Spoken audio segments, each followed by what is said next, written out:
یہ کہانی عبدالخالق کی، جس کا تعلق سندھ کے کسی گاؤں سے تھا۔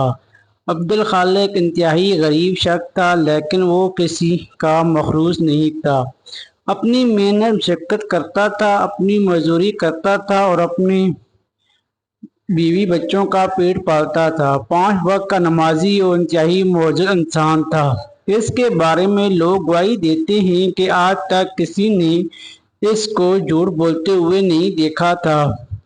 آج تک اس کو کسی نہ کسی کی آنکھ میں آنکھیں ڈال کر بات کرتے ہوئے نہیں دیکھا تھا۔ آج تک اس کا لہجہ تلخ ہو یا آواز بلند ہو کسی نے نہیں سنی تھی۔ وہ انتہائی شرافت کی زندگی جی رہا تھا۔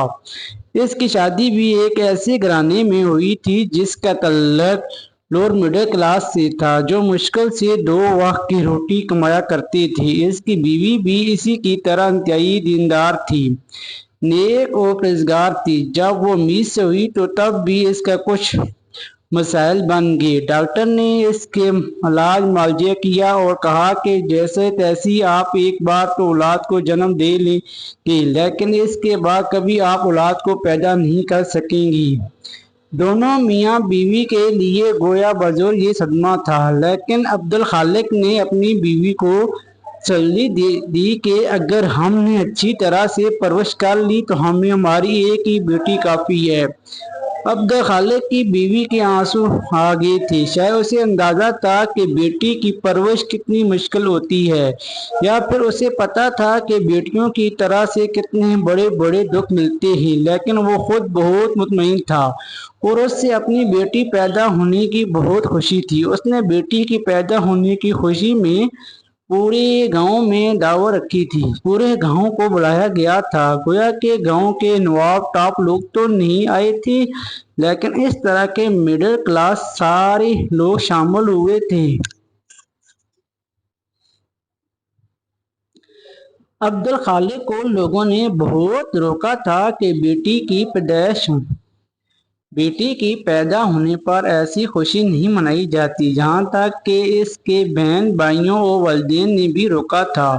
گاؤں کے بزرگ اور دانا لوگوں نے بھی سمجھایا تھا، مگر اس کا ایک ہی جواب تھا کہ نبی کریم صلی اللہ علیہ وسلم کی بیٹی پیدا ہوئی تھی، ان کی نسل بیٹی سے چلی، انہوں نے بیٹی کی خوشی کی خاطر کیا کچھ نہیں کیا، میں بھی اپنی بیٹی کی خوشی مناؤں گا، اپنی بیٹی کی پرورش بہترین انداز میں کروں گا۔ اور پھر اس نے ایسا ہی کیا۔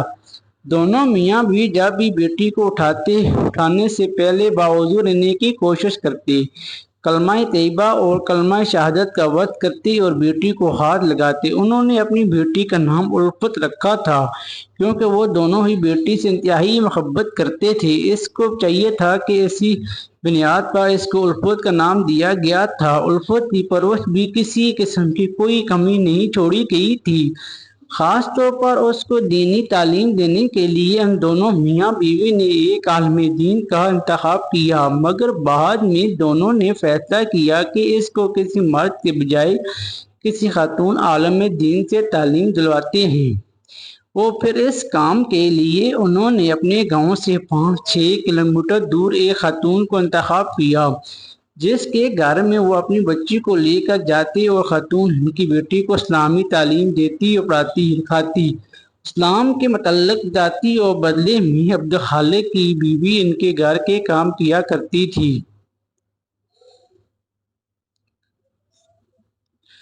الفت ابھی آغاز جوانی میں ہی تھی کہ جب اس کی والدہ سردیوں میں سخت بیمار ہوئی۔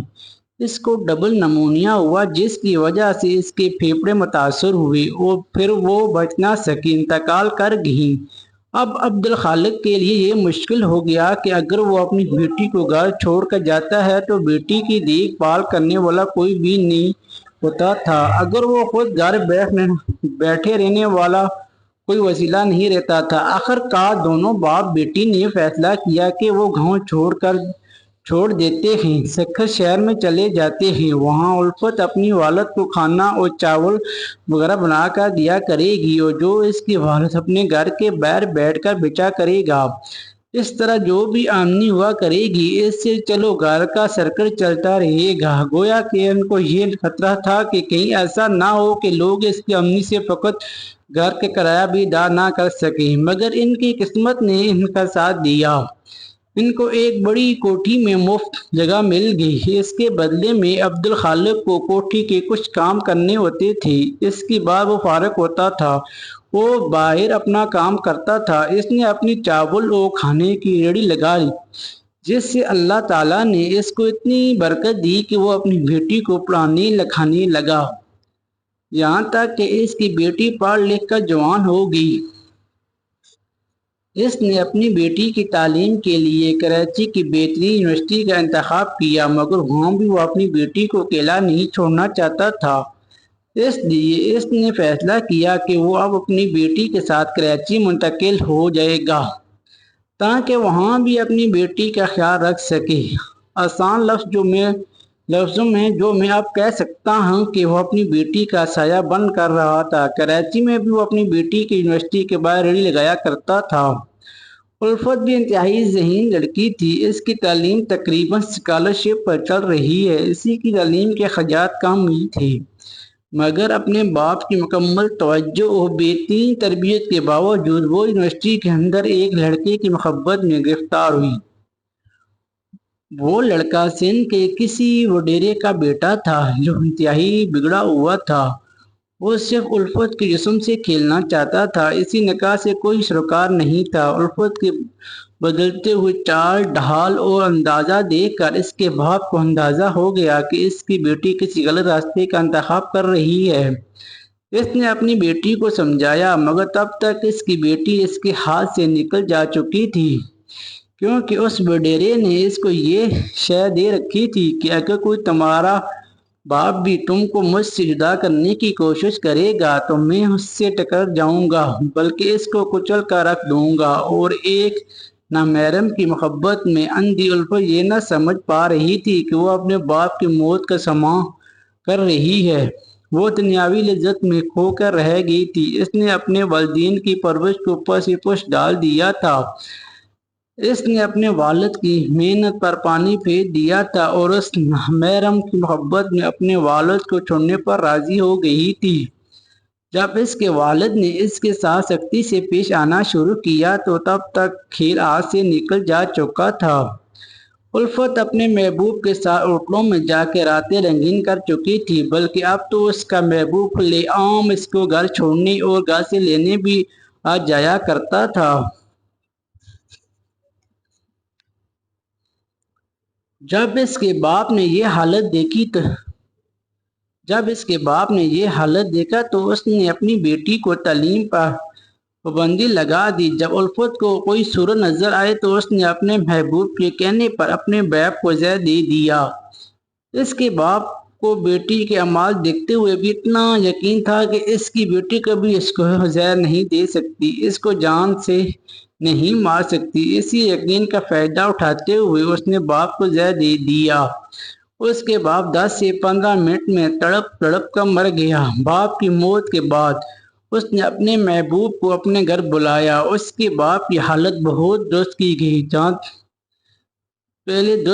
یہاں تک کہ اس کی موت کی وجہ پتہ نہ چل سکی۔ اس کے بعد اس نے اپنے محبوب کو گھر سے بھیج دیا اور اس پڑوس میں بتانے چلی گئی کہ اس کے باپ کا انتقال ہو گیا۔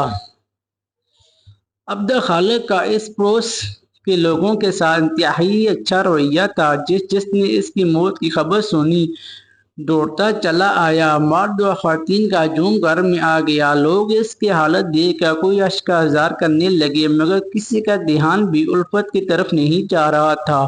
کوئی سوچ بھی نہیں سکتا تھا کہ ایک بیٹی اپنے باپ کو کسی نامحرم کی محبت میں آ کر قتل کر سکتی ہے یا اسے زہر دے سکتی ہے۔ اس لیے کسی نے بھی کھل کر بات نہ کی، مگر شاید اب ان کے حمال کا پردہ چاک ہونے کا وقت آ گیا تھا۔ اس کا محبوب جب اس کے باپ کی موت کی تصدیق کرنے کے بعد اس کے گھر سے نکلا تو راستے میں جاتے ہوئے پولیس کے ہتھے چڑھ گیا۔ وہ چھوٹی موٹی چوریوں چکاریوں میں پہلے ہی ملوث تھا۔ جب پولیس کو مشکوک لگا تو اسے پولیس اسٹیشن لے جا گئی تو اس نے وہاں جا کر اپنا تمام جرائم کو قبول کیا۔ تو ساتھ ہی الفت والا قصہ بھی بتا دیا اور بتایا کہ کس طرح اس نے اپنی محبوبہ کے ساتھ مل کر اس کے باپ کو زہر کھلا دیا ہے اور اب وہیں سے آ رہا ہے۔ اس طرح لوگ عبدالخالق کو کفن دفن دینے کا انتظام کر رہے تھے۔ دوسری طرف پولیس الفت کے محبوب کو لے کر موقع پر پہنچ چکی تھی۔ انہوں نے لاش کو قبضے میں لیا، الفت اور اس کے محبوب کو گرفتار کیا اور ان پر قتل کا پرچہ درج کر کے ان کو جیل بھیج دیا۔ آج الفت وہاں اپنے کی سزا بھگت رہی ہے، جبکہ اس کو محبوب اس کی پٹوائی اس کے وارث تھے، وہ کب کا بے گناہ قرار دے کر رہا ہو چکا ہے۔